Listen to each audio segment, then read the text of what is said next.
What's up, guys? It's your boy Stump, and welcome back to another Critical Ops Tips and Tricks video. Today's video is all about the anti-eco rounds and how you can implement the SMGs and shotguns into your arsenal. Now, we'll be covering both SMGs and shotguns today because they both correlate in the same category, and also, there's only 3 shotguns, so there's that.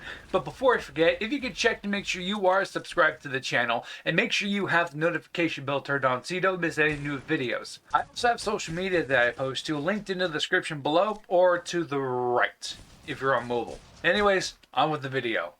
Now, what do I mean by anti-eco? Well, anti-eco is usually only mentioned in a couple of rounds, but it boils down to what each team buys with the money that they've received from the previous round. So if a team is going eco, then that means they're only buying a pistol or nothing at all, so that way they can save up more money to get better guns in the next round. And anti-eco is literally the exact opposite. And while some players might think that anti-eco and eco rounds only happen in the first couple of rounds, it can happen at any point during a match, as long as one team loses the exact same amount of times they've won in a row. So if a team wins 3 rounds, then loses 3 rounds, then on the 7th round, if you count them up, will be the eco round for that team. You got it?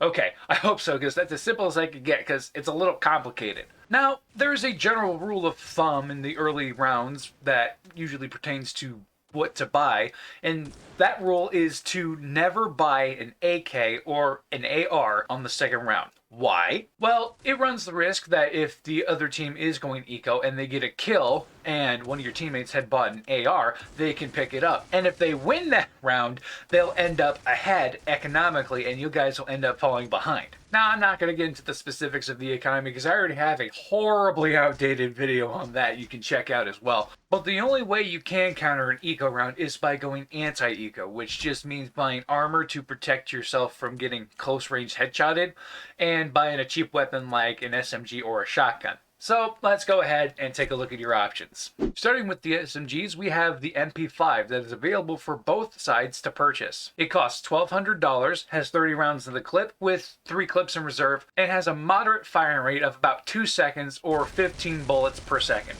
Now at close range, or where I'm standing during the demonstration, all of these SMGs have relatively the same amount of spread. The main difference these weapons have amongst each other is their price, their fire rate, and their spray pattern. Continuing with the coalition weapons, we have the MP7. It costs $1,600, has 30 bullets in the clip with 3 clips in reserve, just like the MP5, and has a slightly faster firing speed than the MP5, which is about 1.8 seconds or 17 bullets per second. The last SMG for the coalition is none other than the Noob Rush champion itself, the P90. It costs $2,200, has 50 bullets in a clip with 2 clips in reserve, and has a fire rate of about 3.25 seconds or about 16 bullets per second. Now, Wow, that's fast.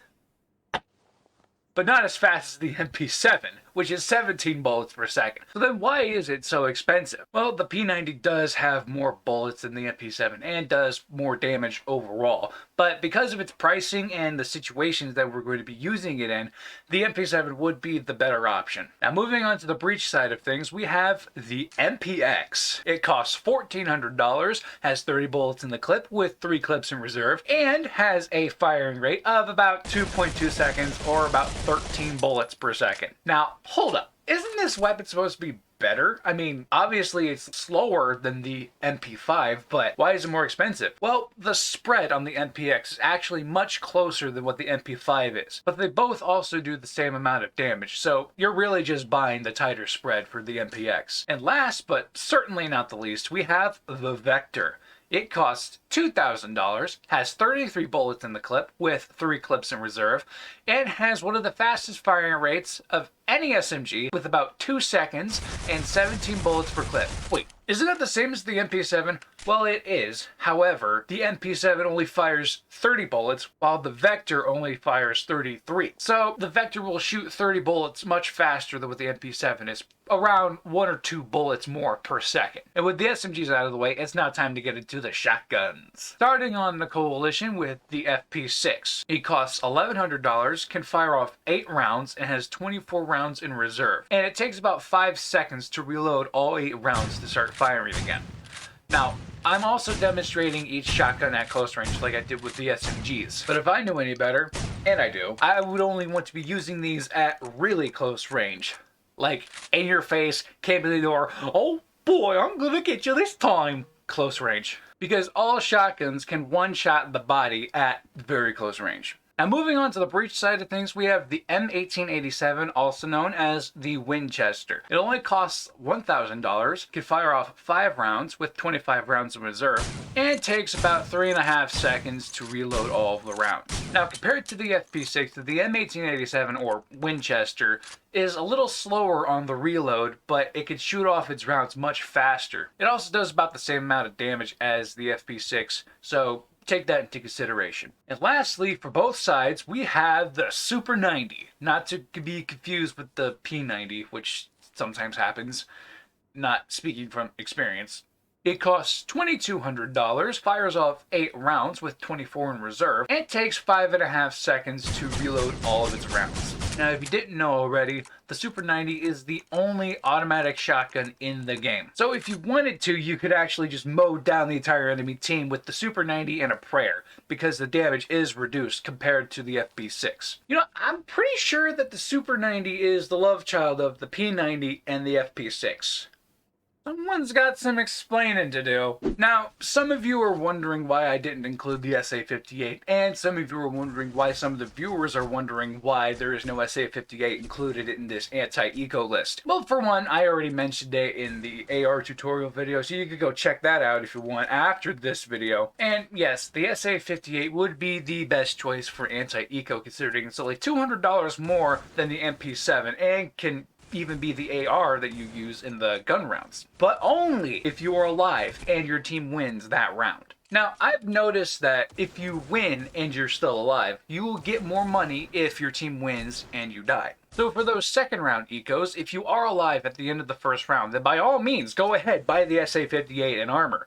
But what if you die and your team still wins? What do you purchase then? Well, it depends on which side that you're on. If you're on the Coalition, the MP7 and the FP6 would be your best options. Now, for the Breach, it's a completely different story because your main objective is to rush the bomb sites to plant the bomb. So assuming that the Coalition is going eco on the second round, your best option is to buy the Vector. Mostly to just do more damage over a longer range, and if someone does end up buying the FP6 or the MP7, then you can easily counter them with your faster fire rate. But no matter what gun you buy, and no matter how many rounds you win or lose, the most important thing that you can buy for yourself is Kevlar and a helmet. And there you have it. That is the anti-eco SMG and shotgun tutorial. Hope you guys learned something today. Now, if you made it this far, be sure to put a like on this video so you can help YouTube recommend this video and other videos. I really appreciate it, and it helps out the channel a ton. Thank you guys so much for watching, and as always, stay safe. Bye-bye.